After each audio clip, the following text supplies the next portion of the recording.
Hello, welcome to Exploring Books with Infants and Toddlers.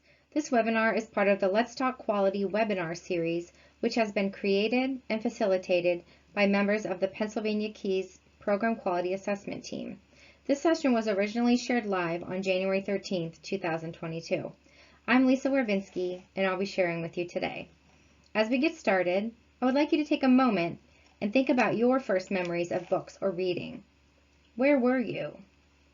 Who read to you? What were your favorite books?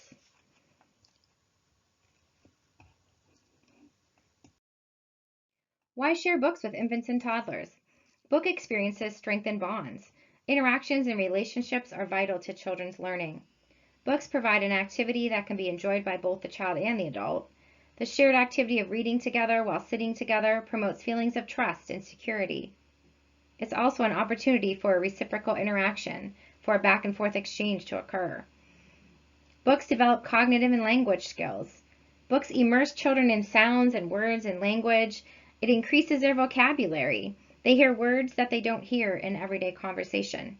In one of my favorite books, The Napping House by Audrey Wood, children hear other words for sleeping, such as slumbering, snoozing, and dozing. In a tactile book, children may hear words like soft, fuzzy, fluffy, furry. Sharing books fuels their memory, their imagination, and their curiosity, and it encourages a love of books and reading as they grow. Books encourage social and emotional development. Books help children build an understanding of themselves and others. They tell stories about how people take care of each other and discuss common fears. Books help children know that they have the same worries and fears as others. And it also helps them learn that they may have the same or different experiences than other people. Books introduce emotions through the sounds and tones and voices the adult uses when reading. Books provide children with new experiences outside of their everyday world. For example, a child who has never seen snow might learn about it in a book. Books build background knowledge that children need to understand something. Children may have an indirect experience, for example, reading a book about growing a plant from a seed, and then have a direct experience of growing plants from seeds in their classroom. So they're integrating new learning with their prior knowledge. Books also help prepare children for things that might happen in the future, or some current experiences, like birthdays, moving, the loss of a pet, potty training, or getting a big kid bed. Early literacy development is everything a child knows about reading and writing before they can read and write. It's the way that children learn about books and print text through their everyday activities. These early experiences that babies have, such as manipulating books, looking at books, holding books, pointing to pictures, turning pages, telling a story from pictures, leads to other skills as they grow, such as memorizing stories, print awareness, reading left to right, comprehension, letter recognition, understanding that print is meaningful and that pictures represent real life. They learn that books have names or titles and that they're written by authors. These early literacy skills are the building blocks for learning to read and write. It builds knowledge for future reading success. It helps children develop that love of reading. And babies need a strong foundation in order to be successful. Now we're going to talk about some challenges you may encounter when sharing books with babies. And the first one is, let's explore a book and you are hungry, crying, sleeping, need a diaper change.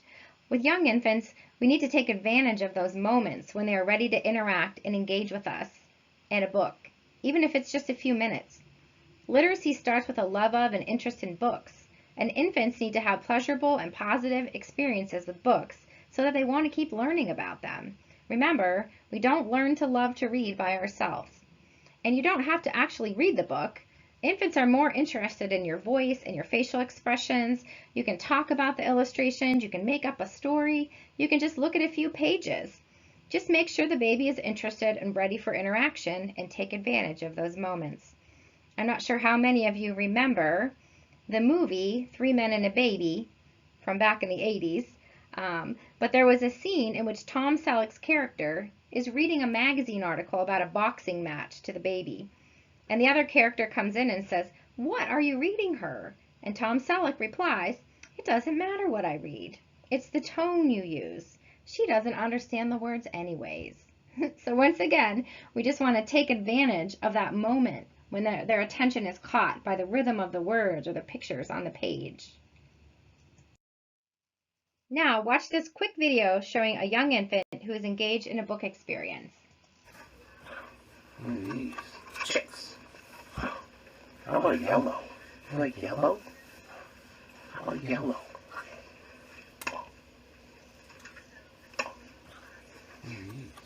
Look at the birdies. How about yellow? You like yellow? So this is actually my husband and our granddaughter. And you know what? She doesn't know what birdies are or what the color yellow is, but she's very engaged, right, in that book experience. But you can notice, look at the eye contact, the facial expressions, the noises, the peekaboo. You can see the back and forth exchange between her and the adult, right? So remember, when you're reading with those little babies, you are the entertainment more than the story. Our next challenge is read it or eat it. We know babies love to put everything in their mouths, right? It's calming and self-soothing. They're exploring their environment. Babies learn through all of their senses by touching, smelling, hearing, seeing, and tasting the items in their environment. They're gaining valuable information about their world. It strengthens the muscles in their mouth to prepare them for eating and talking. It helps them get used to different textures and sensations to prepare them for eating solid food. So let them explore, let them hold and mouth the book. They're using their senses to learn and to take in information, to get a feel for what a book is. And at first, it's something to eat. You can see the picture there of the No David book. That is still one of my granddaughter's favorite books. And you can see it's pretty chewed up. It was chewed on by both a baby and a puppy. The next challenge is throw it or rip it. As babies grow, so do their fine motor skills. As they start using their fingers more to explore, the throwing and ripping begins. Ripping is a sensory experience. It's a new discovery. Babies love how it feels and how it sounds, and they're strengthening their fine motor skills. Throw it is another fun skill. Babies love to investigate by dropping and throwing things. Propelling an object through the air is exciting. Why do we love baseball, softball, football? It's cause and effect. They like to see your reaction and know they can control you. They throw it and you pick it up. It's part of exploring and it's fun. Babies like repetition. Think about a baby throwing a plate off a high chair. They're releasing energy and it's funny. Babies need lots of practice and patience as they learn about books. As children get older, adults can calmly communicate what they can do with the book and give them other options for throwing or paper for ripping. And adults can demonstrate the appropriate behavior and use of books. The next challenge is come back. I'm not done reading the book. Mobile babies are more interested in moving than sitting still, so let them move. It's perfectly normal for mobile babies to not sit still very long. Most don't like to stay in one place for very long once they can explore in so many new ways, like crawling, running, jumping, climbing. So an adult's idea of everyone sitting together to hear a story may not be the same idea that a toddler has. It's okay to read as they crawl or walk around. It's kind of the same as an adult who listens to an audiobook or a podcast while cooking or doing yard work. Don't force it. It kind of works against the goal of children developing a love of books and reading if we're forcing them to sit and listen to a story when they're not ready. So read when children are interested. Let babies read in their own way. They may only sit still for a few pages. They may turn the pages quickly or only want to look at one picture and then be done. But follow their lead to make sure that reading is a positive experience. The last challenge is read it again and again and again. In your classroom, is there a favorite book that the toddlers want to read over and over? Toddlers like familiarity and control. They like to know what will happen next. It provides security and structure, and it's comforting to them that it's the same every time. Remember, toddlers love repetition. It reminds them of what they know, and it's comforting as they can predict what will happen next. And learning happens with repetition. So reading a favorite story over and over again makes them aware of the patterns and the rhythms of text. It increases vocabulary and comprehension, and they learn to predict an outcome. Some children may like the story because it is helping them sort out emotions or deal with something new or frightening. To remember that babies' brains grow through repeated experiences. It's important for brain development and provides a foundation for later learning. Now we're going to talk about choosing books for infants. When choosing books for infants, provide chunky board books or soft cloth books that children can safely look at, chew on, and read with you. Books that hold up to new teeth and drooly babies. Choosing sturdy books like these means that you don't have to say no or take the book away, which may build negative feelings about books. Choose books with simple, bright illustrations. For young infants whose vision is developing, choose books with simple, bright pictures. Point to the pictures or talk about what they are looking at. Books with bright colors or simple, large, and high contrast pictures like black and white, pictures of people, other babies, faces. Choose books that have tactile components. Choose books that encourage children to investigate and encourage them to learn with all their senses. Older babies enjoy peekaboo or pop-up or lift the flap books, as well as books with hidden surprises, such as cutouts to see the next page.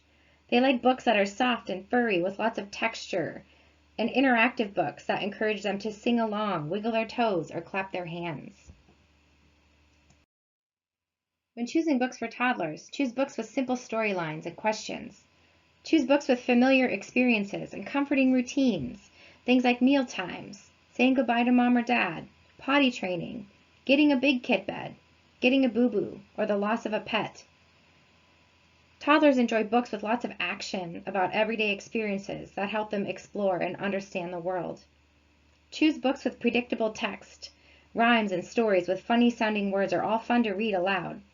Books with songs or poetry and repetitive text are easy for toddlers to memorize and read or sing along. Choose books that have a familiar or favorite phrase that can be repeated. Things like brown bear, what do you see? Or llama, llama, red pajamas. Choose concept books with favorite topics like animals, feelings, colors, numbers, shapes, letters. Also books about current interests, whether it's dinosaurs or construction vehicles or trains. Also books that invite conversation and those back and forth exchanges. And also homemade books are great for all babies, especially if they have photos of familiar people. When choosing books, include books that mirror the lives and experiences of the children in your classroom, as well as books that provide a window into other people's lives and cultures. Providing diverse and inclusive books that show people, places, and events that they may not be familiar with helps children connect and care about each other. It helps children learn about different languages and traditions, how people celebrate holidays, birthdays, foods that they eat, and helps them appreciate differences and view them as strengths. So provide books showing people and children of different ages, races, genders, ability, and culture. Providing a wide variety of books allows children to have many choices and choose books that they're interested in. In addition to diversity, provide books about animals, people, familiar objects and routines, and books about nature and science, books about current themes or seasons of the year. Teachers influence children's interests and experiences by the books that are accessible in the classroom, and it's hard for children to develop a strong interest in books if there are few appropriate, interesting books available. Ebooks are books read in digital form, on a phone, tablet, computer, or other handheld device. We know that babies like to touch and hold things and turn pages. With ebooks, the electronic device itself can be a distraction. When using ebooks, adults tend to focus more on the technology and the device than the story, for example, by telling children not to touch the buttons. Ebooks may be interactive with lots of bells and whistles added, games, music, sound effects, animation, tapping, swiping, which can affect the interaction and the conversation and what the child remembers from the story. Tablets and e-readers are relatively new devices, and research hasn't caught up with technology yet. There was a study published in the Pediatric Journal, which is published by the American Academy of Pediatrics, and the study found that print books elicit a higher quality parent-toddler reading experience compared with ebooks. The study found that kids and parents interacted with one another less when they were reading ebooks than when they were turning pages of a real book. And that interaction, or lack of interaction, is a key factor in how reading impacts child development.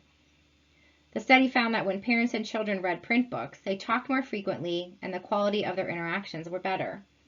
Also, print books are easier on the eyes, they're easier for children to access independently, and they have a nostalgia that e-books don't provide. And print books don't require batteries or chargers. Just remember, when using ebooks or print books with children, it's the interaction between the adult and the child that creates a high-quality book experience and creates lifelong book lovers. Encouraging conversations, asking open-ended questions, providing real-life connections, and reading that favorite book over and over again promotes language development and early learning skills. Now think about how you store books for infants and toddlers in your classroom. Can babies access the books? Are non-mobile babies provided with books throughout the day? And can mobile babies independently access the books? This goes back to intention. Babies need access to books and opportunities with books. And best practice is to provide at least 2 books for every child based on your maximum daily attendance. So for example, if you have 10 children, then you would want to provide at least 20 books. Are books in good repair? Books should function as a book. They should have an intact cover and pages.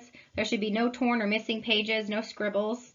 Also, cloth books that have been washed and have faded or wrinkled pages are also not considered to be in good repair. Books in poor repair send a message that it's okay to treat books this way, and they also can't be used in a meaningful way if they're not in good repair. Think about how books are stored in the classroom. Do you store them in bins, baskets, bookcases? However you're storing your books, you want to make sure that you avoid overfilling bookcases or bins so it isn't difficult for babies to remove a book. Make sure covers can be seen for mobile babies. Forward-facing books allow children to easily see their choices or pick their favorite and put them away. If only the spines are showing, they can't pick out their favorite or even get it off the shelf.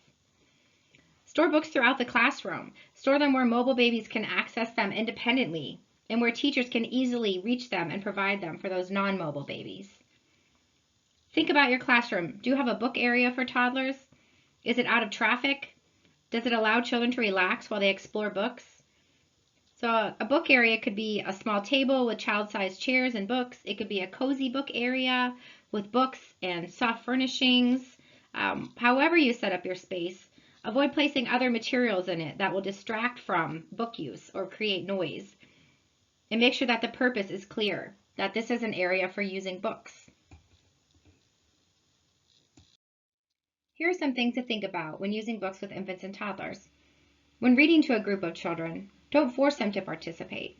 Let the children leave if they're not interested and provide them with alternative activities. It's okay to offer a short story time for toddlers with some favorite books, but then allow them to choose if they'll participate.